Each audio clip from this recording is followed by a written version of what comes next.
What if a single parking violation exposed a secret underwater smuggling tunnel running beneath your entire neighborhood, funded by your HOA fees? This is the shocking true story of one resident whose blocked driveway ignited an FBI raid and toppled a criminal empire. Before we begin, make sure to hit that subscribe button so you never miss stories like this. I never expected a simple HOA dispute would uncover a criminal empire operating right in my lakefront community.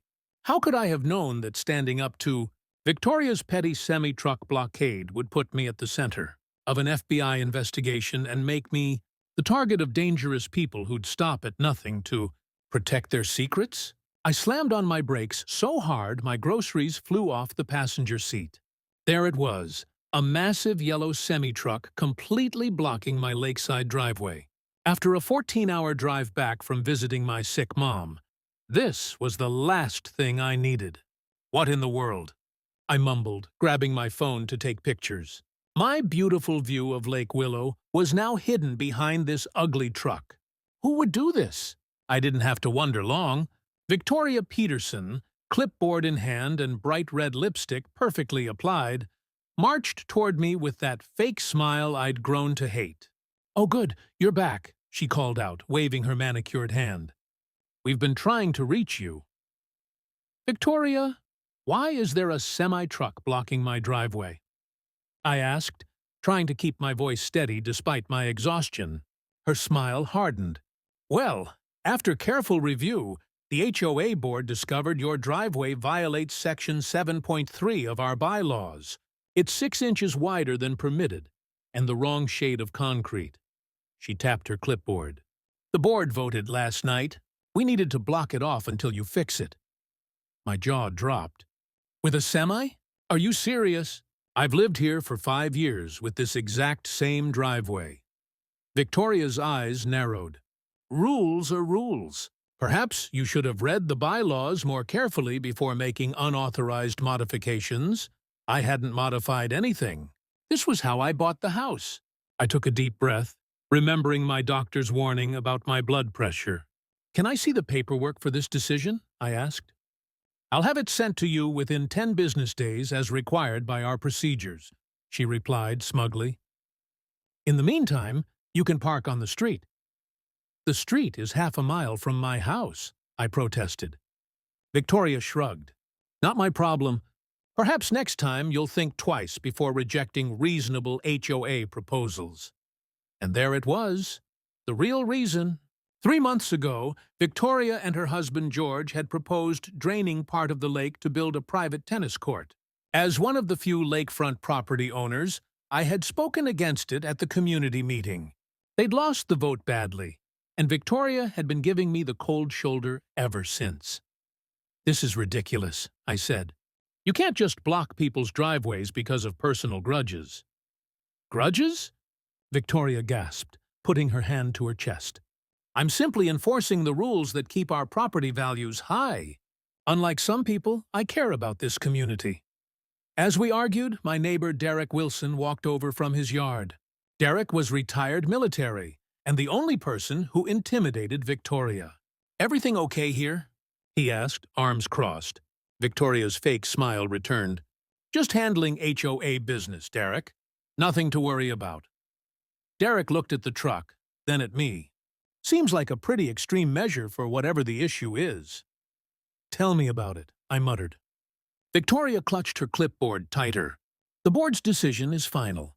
The truck stays until compliance is achieved." With that, she turned on her heel and marched back to her house across the street. Derek waited until she was out of earshot. "They've gone too far this time," he whispered. "That truck's been here since dawn, and I caught Victoria taking photos of your property yesterday while you were gone." "This is insane," I said, unlocking my phone. "I'm calling a tow company."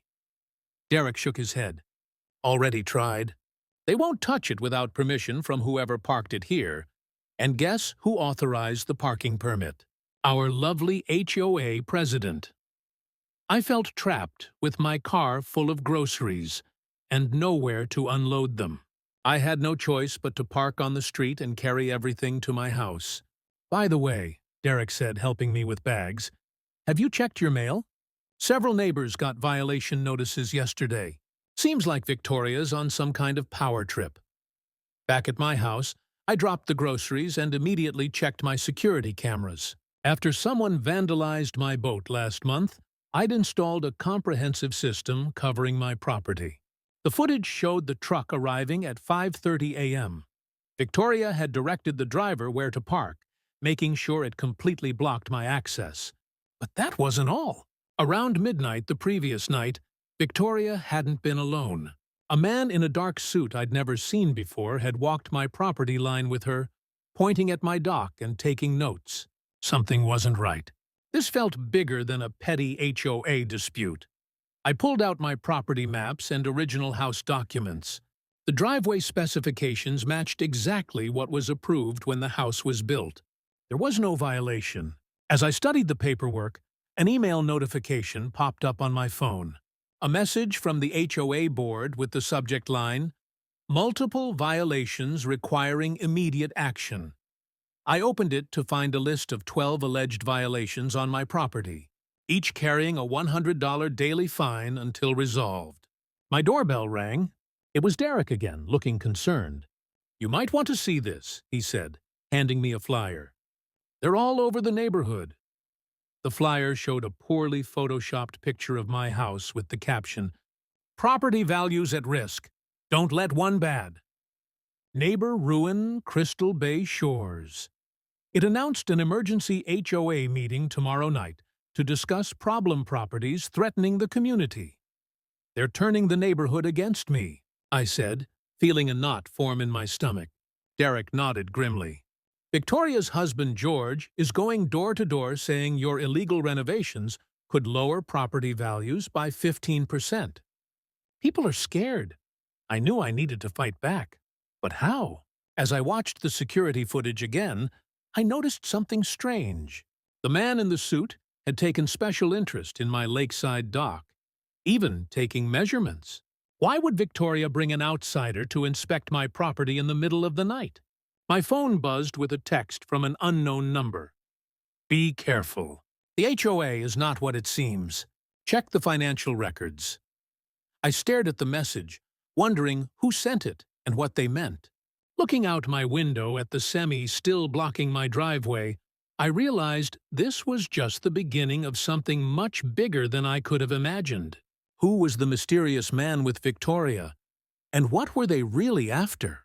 I woke up to the sound of car doors slamming. Rushing to my window, I spotted 5 neighbors gathered around the semi, pointing at my house.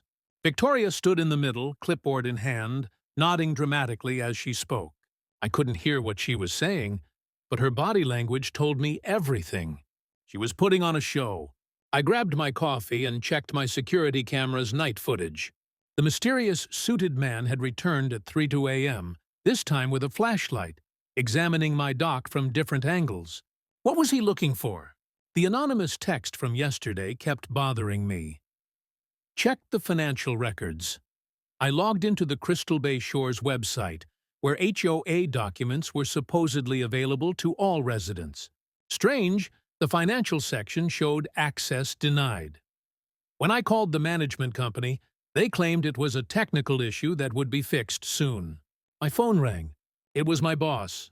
"Hey, just checking if you're coming in today," he asked. "I'm trying, but there's literally a semi blocking my driveway," I explained. "A what? Hold on, I just got an email about you." His voice changed. "It's from someone named Victoria Peterson saying you're involved in a serious HOA dispute and might be unstable. She's suggesting we reconsider your client accounts." My stomach dropped. "She contacted my work?" That's completely inappropriate. After hanging up, I marched straight to the community mailboxes, where Victoria always collected her mail at 10 a.m. sharp. Sure enough, she was there, surrounded by her loyal followers, the Johnsons and the Murphys. "Victoria, we need to talk," I said firmly. "You contacted my employer." She smiled sweetly. "Oh, I was just concerned. Unstable home situations often reflect unstable work performance." Mrs. Johnson nodded. "We all worried about you, dear."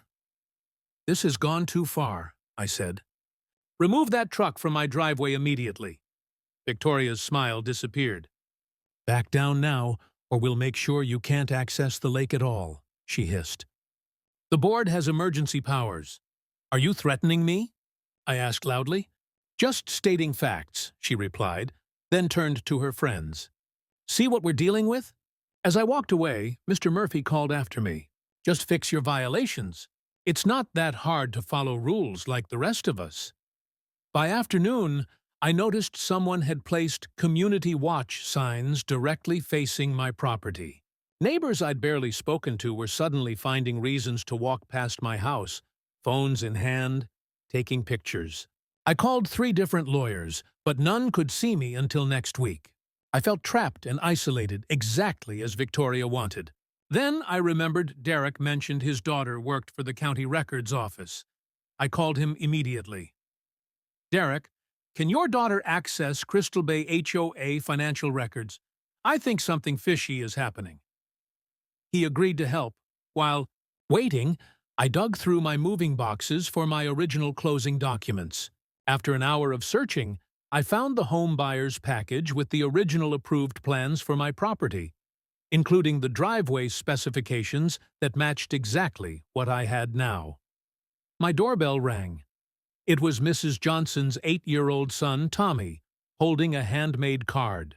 My mom said to give you this, he said shyly. The card read, We're praying for you to find a new community that fits your lifestyle better. Your concerned neighbors. They were trying to pressure me to move out over a driveway. My phone buzzed with a message from Derek.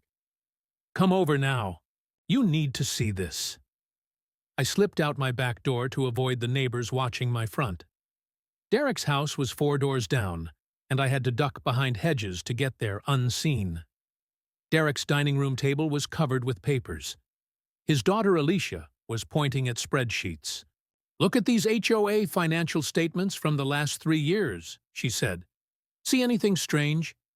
I scanned the documents. There's a monthly payment of $55,000 to Lake Management Services. Is that normal? Not for a lake this size, Derek said. And look who owns Lake Management Services. He slid over a business registration. The company was owned by Raymond Frost, with Victoria and George Peterson listed as board members. They're paying themselves $60,000 a year from HOA funds, I gasped. That's not all, Alicia said, pointing to another document. 3 waterfront properties have been foreclosed for HOA violations in the past 2 years. All were purchased by shell companies linked to the same Raymond Frost. The pieces started coming together. They're forcing people out to buy lakefront properties at below-market prices. And guess which property is next on their list? Derek said grimly. Mine. The realization hit me like a truck, the same truck blocking my driveway. That guy in the suit must be Raymond Frost, I said. But why are they so interested in my dock specifically? Alicia pulled up a county map on her laptop. Your property has the deepest water access point on the entire lake. It's the only spot where larger boats can dock. Just then, my phone buzzed with an email alert. The HOA was calling for an immediate vote to restrict lake access for properties with outstanding violations.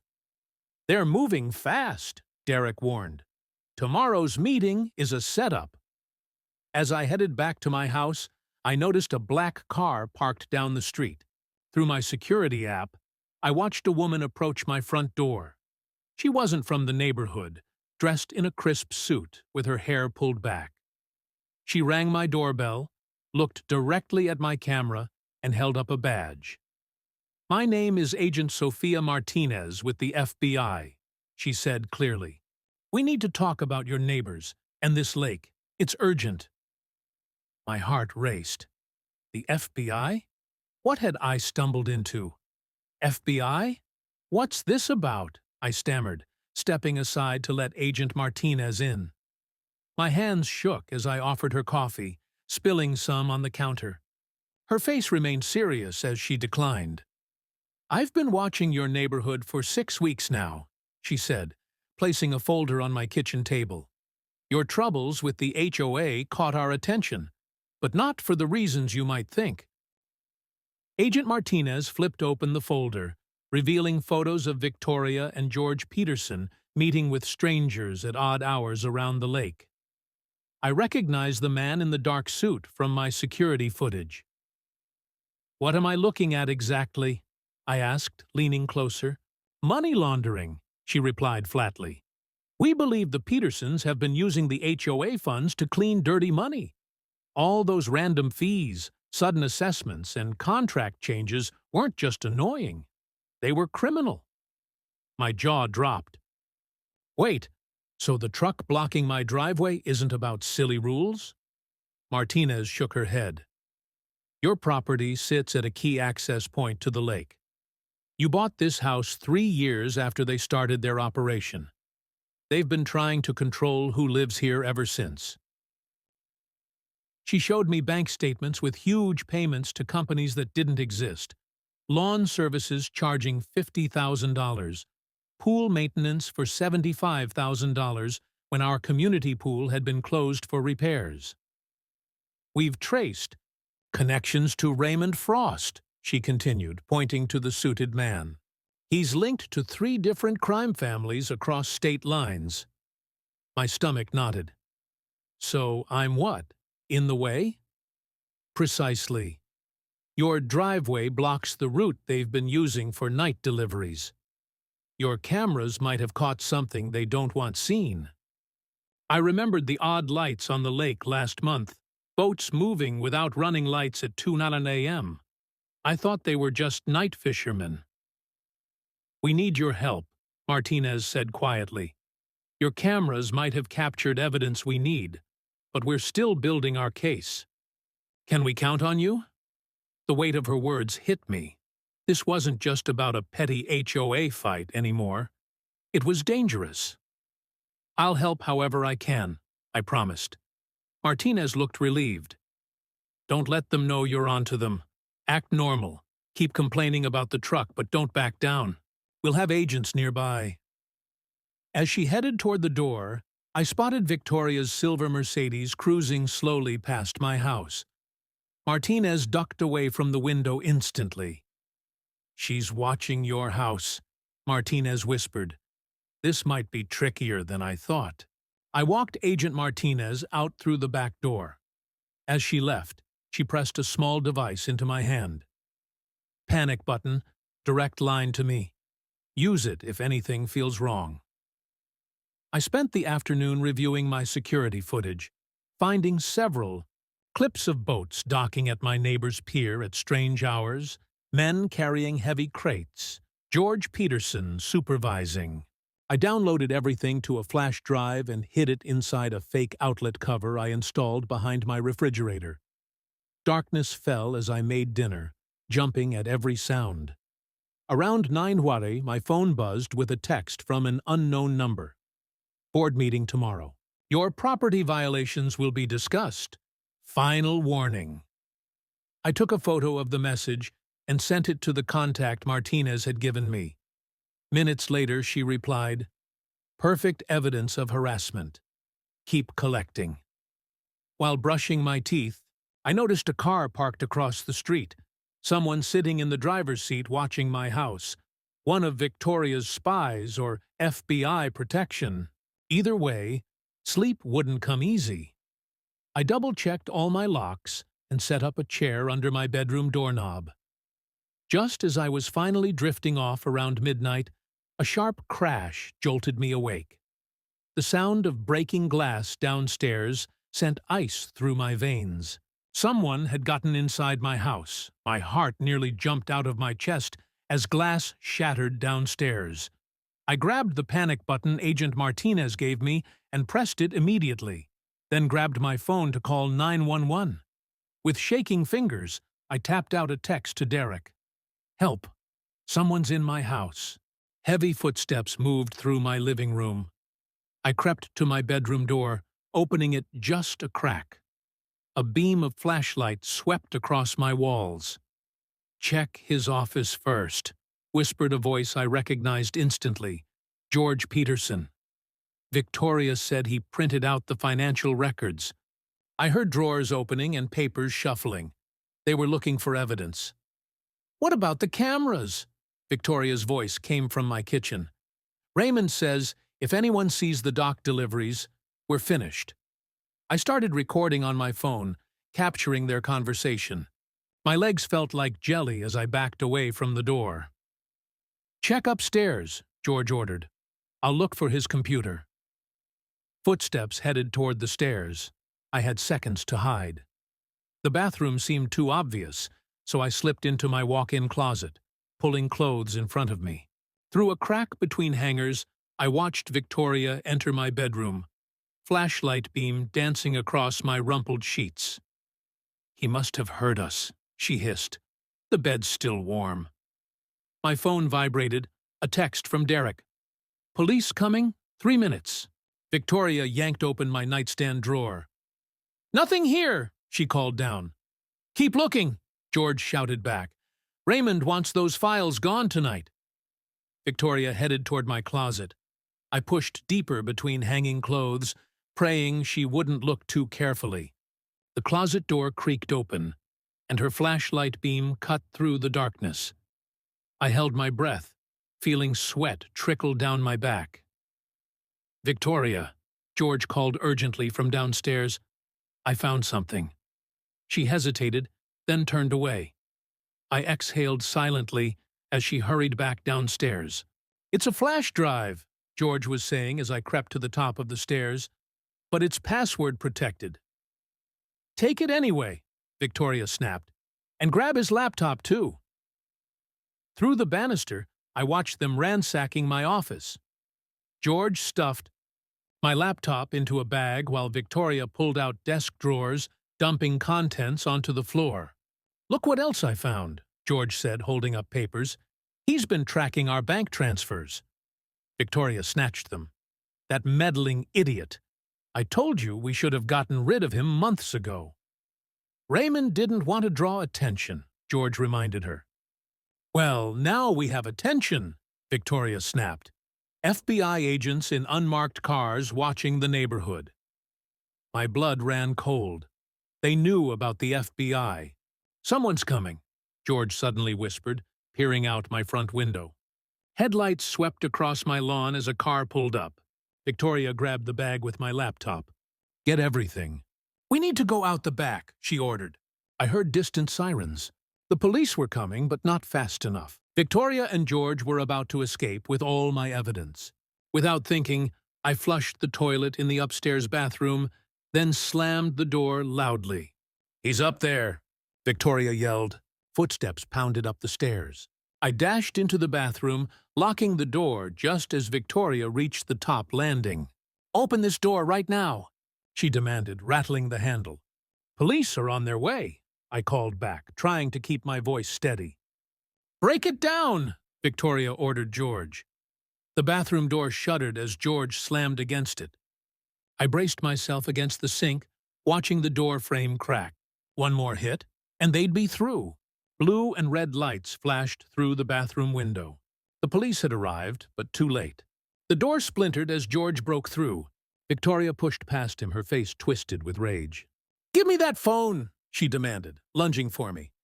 I ducked away, but George grabbed my arm. Victoria snatched my phone but missed the panic button I still clutched in my other hand. "You have no idea what you've gotten yourself into," she hissed, deleting the recording I'd made. "Drop the phone," a voice shouted from downstairs. Victoria's eyes widened with panic. "The back door," she told George. They shoved me aside and ran downstairs. I followed cautiously, hearing officers enter through my front door. Victoria and George disappeared through my kitchen toward the backyard. Seconds later, I heard shouting, then a crash and George's yelp of pain. I ran downstairs to find 2 police officers handcuffing Victoria in my kitchen. Through the open back door, I spotted George sprawled in my flower bed, with Derek standing over him. "Tried to run," Derek explained, grinning despite a bloody nose. "Figured I'd help him trip." The officers led Victoria and George away. Minutes later, Agent Martinez arrived, surveying my ransacked house. "You're lucky," she said gravely. These two were just the start. Raymond Frost doesn't leave loose ends. "They knew about the FBI watching them," I told her, still shaking. Martinez frowned. "That's impossible unless—" She pulled out her phone and made a quick call. "We need a sweep for leaks now." After hanging up, she turned to me with a grim expression. "This goes deeper than we thought. The HOA wasn't just laundering money. We believe Crystal Bay Shores was deliberately established for criminal purposes." She unfolded a map of the lake, pointing to underwater terrain features. "This lake connects to 3 different counties, perfect for moving things without crossing main roads." "What kinds of things?" I asked, not sure I wanted to know. "Everything from drugs to stolen goods," she replied. "But we need hard evidence beyond what we found tonight." She looked at me seriously. "You're now central to our investigation, which puts you in danger. Raymond Frost won't stop because his associates got arrested." A chill ran through me as Martinez's phone buzzed with a text. Her expression darkened as she read it. "What is it?" I asked. "Frost knows about the arrests," she said, "and we just intercepted a message. He's coming here himself." I woke up to angry shouting outside my window. A crowd had gathered on my lawn. Neighbors I'd lived beside for years, now glaring at my house like I was the criminal. Victoria's closest friends, the Johnsons, were handing out flyers with my photo and the words FBI informant in bold red letters. "He's trying to destroy our property values," shouted Linda Johnson, pointing at my house. "The Petersons built this community, and he's working with the government to tear it down." My phone rang. It was Agent Martinez. "Don't engage with them. We've intercepted messages suggesting Raymond Frost has eyes on your property. Stay inside." I peeked through the blinds as Derek pushed through the crowd, trying to reason with them. The Johnsons shoved him back. This wasn't just about an HOA dispute anymore. The neighborhood had become a powder keg, and I'd apparently lit the match. My doorbell camera alert pinged. Someone had slipped an envelope under my door. Inside was a USB drive and a note. "I worked as Victoria's assistant for 2 years. She kept separate books. This proves everything." The files showed exactly how the Petersons had been stealing from us. Fake invoices, phantom contractors, and properties purchased through shell companies. They'd embezzled over $2.3 million meant for community improvements. Our sky-high HOA fees hadn't been funding better services. They'd been funding the Petersons' secret lake house in the Caymans. I called Martinez immediately. "This is the proof we need. We have to tell everyone." "We need to move carefully," she warned. "Raymond Frost isn't just some hired muscle. He's connected to serious organized crime. Victoria's operation was laundering money for people who don't like loose ends." While on the call, I noticed a moving truck pulling up to the Murphys' house across the street. They were loading furniture in a rush, looking terrified. I'd known them for years.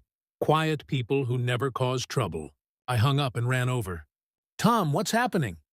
"We can't stay," Tom Murphy whispered, glancing around nervously. "Last night, someone smashed our windows and left a note saying we'd be next if we attended any community meetings. This is crazy. You can't let them scare you away." He pulled me aside, away from his wife and kids. "Listen, 6 months ago, Victoria forced us to sign over part of our property for that community garden that never happened. When we threatened to get a lawyer, George showed us pictures of our kids at school." Tom's voice cracked. "We're not the only ones. The Wilsons, the Garcias, at least 8 families have been threatened. This wasn't just fraud. It was systematic intimidation of an entire community." I showed Tom the financial records, and his face hardened. "Everyone needs to see this," he said. "Not just our neighbors, the whole town." Together, we decided to organize an emergency community meeting. As I prepared my presentation, my phone buzzed with a text from an unknown number. "Cancel the meeting or the lake house burns tonight." I forwarded it to Martinez, who immediately sent agents to secure my property. We're setting up surveillance around your home and the community center. This might be our chance to catch Frost. The meeting was set for 7 p.m. At the community center. By 6:30, over 50 residents had arrived, more than any HOA meeting in history. Even families who'd moved away returned, eager for justice. I was reviewing my notes when Derek rushed in. Someone just spotted Victoria's brother in the parking lot. He doesn't even live here. Before I could respond, the lights flickered and went out. Emergency generators kicked on, casting eerie shadows across frightened faces. Then we heard it, the unmistakable roar of a diesel engine. Through the windows, headlights cut through the darkness. The same semi that had blocked my driveway was now barreling straight toward the community center's main entrance. People screamed and scattered as the truck accelerated. I froze, watching in horror as the massive vehicle aimed directly at the building where 50 of my neighbors, including children, had gathered to finally learn the truth. Just seconds before impact, blinding lights flooded the parking lot. FBI vehicles appeared from nowhere, blocking the truck's path. The semi swerved, crashing into a retaining wall instead of the community center. Agents swarmed the vehicle, weapons drawn. I watched in shock as they pulled Raymond Frost from the driver's seat, blood streaming from a gash on his forehead. Agent Martinez rushed inside. "Everyone stay calm. We've secured the area, but we need to move quickly." As frightened neighbors huddled together, I connected my laptop to the projector. Before tonight's chaos, I discovered something you all need to see. The financial records displayed on screen silenced the room. Even Victoria's staunchest supporters gasped at the evidence. Fake companies, missing funds, and properties secretly purchased with our money.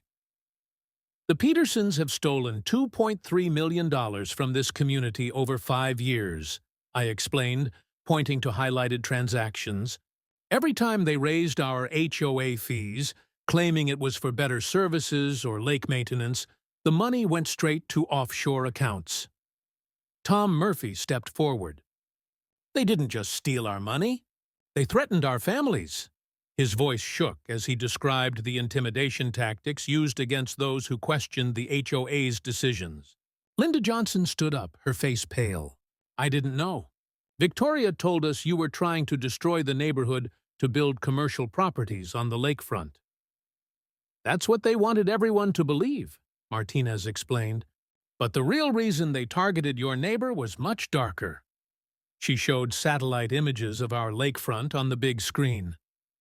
For 4 years, the Petersons and Frost have been using an underwater tunnel system beneath the lake for smuggling operations. Gasps filled the room as Martinez continued. "When our neighbor built his dock and driveway 5 years ago, he accidentally blocked their primary access point. Rather than find another route, they decided to force him out through harassment and HOA violations." Derek wheeled in a TV showing live footage of FBI divers at the lake. "They're removing evidence now, but we've already found drugs, weapons, and stolen goods." The semi was their latest attempt to re-establish the route after we arrested Victoria and George. My hand trembled as I clicked to the next slide. This isn't just about me. The Petersons targeted many families. Photos appeared showing 8 properties around the lake that had been forced into sale or significantly restricted through sudden rule changes. Each of these homes blocked potential access points to their tunnel network. An older woman I barely knew, Mrs. Rivera, began crying. "They made me sell my house of 30 years because I violated landscaping rules. I lost everything." The meeting lasted hours as neighbors shared similar stories. Some admitted helping Victoria out of fear, others from genuine belief in her lies. The community I thought I knew had been living under a shadow of corruption and threats. As dawn approached, FBI crews were still working at the lake. Martinez pulled me aside to a window overlooking the water. "We found something else during the dive, something they were very desperate to keep hidden." She showed me photos of waterproof containers pulled from the tunnel, documents, hard drives, and ledgers. This isn't just about smuggling. The Petersons were collecting blackmail material on influential people throughout the county. Judges, police officers, business leaders. Is that why they targeted our neighborhood specifically? Because of the lake access? Martinez nodded. Crystal Bay Shores wasn't chosen randomly. George Peterson's father was a contractor who built this subdivision 30 years ago. The tunnels were part of the original design, disguised as drainage infrastructure. The weeks that followed were chaotic. News crews camped outside our gates. Neighbors who'd been at each other's throats now united in shock and anger. The FBI interviewed everyone, piecing together years of corruption. Victoria and George refused to cooperate, but Raymond Frost cut a deal, revealing connections to crime syndicates in 3 states. Dozens of arrests followed, including 3 county officials who'd helped approve suspicious zoning changes. 1 month after the failed truck attack, we held new HOA elections. Derek won unanimously, promising complete transparency and reasonable rules. His first act was eliminating most of Victoria's ridiculous restrictions. From now on, this HOA exists to serve the residents, not control them, he announced to applause. The FBI recovered much of our stolen money. We voted to use it for actual community improvements. A real playground, repairs to the clubhouse, and environmental restoration of the lake after the tunnel system was properly sealed. My driveway, the innocent catalyst for everything, was officially declared compliant with all regulations. The semi was sold at auction, with proceeds going to families who'd lost homes to the Peterson schemes. 6 months later, life at Crystal Bay Shores had transformed. Neighbors who once avoided each other now held weekly cookouts. The lake sparkled again after proper maintenance. Our fees were actually funding this time. Yesterday, I sat on my dock watching kids swimming and families picnicking along the shore. Linda Johnson walked over with a plate of cookies. "I still feel terrible for believing Victoria's lies," she said, sitting beside me. "You weren't the only one fooled," I replied. "They spent years building that deception." She smiled sadly. "You know what's ironic? If they just let you keep your driveway and found another smuggling route, they might never have been caught." I laughed at the absurdity of it all, how a simple dispute over concrete had unraveled a criminal enterprise and united a divided community. As sunset painted the water golden, I realized something profound. My stand against an unreasonable HOA violation hadn't just preserved my property rights. It had freed an entire neighborhood from fear. Sometimes the biggest battles start with the smallest steps. Now, when I pull into my Lakeside driveway each evening, I no longer worry about violation notices or neighbor complaints. Instead, I'm greeted by waves and smiles from people who learned the hard way that community means standing together, not standing in line behind a clipboard-wielding tyrant.